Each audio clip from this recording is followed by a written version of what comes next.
దేశంలో ఎవరికి ఏ ఆపద వచ్చినా ఆపద మొక్కులువాడా, అనాథ రక్షక, పాహిమాం పాహిమాం అంటూ మొక్కుతారు. తమను ఆ ఆపద నుంచి గట్టెక్కించమని ప్రార్థిస్తారు. నువ్వే దిక్కని వేడుకుంటారు. అందరి కష్టాలను తీర్చే ఆ కలియుగ వైకుంఠ శ్రీనివాసుడిని ఒక్కసారి చూచినా చాలు జన్మ ధన్యమైద్దని భావిస్తారు.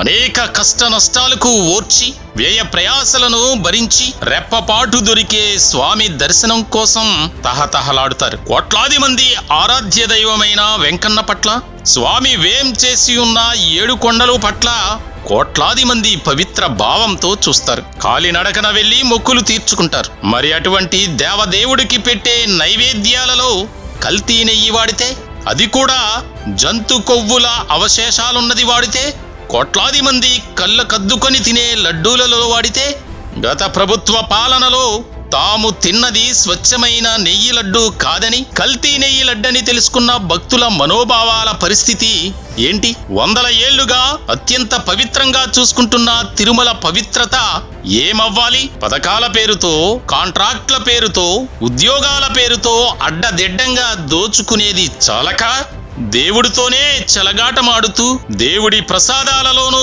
దోచుకున్న కల్తీ నాయకులపై కలియుగ శ్రీనివాసుడికి కల్తీ నెయ్యి నామాలు. ఈ వారం weekend voice by MSR me number 1 news లో ఈ ఆదివారం సాయంత్రం 5 గంటలకు. Don't miss it.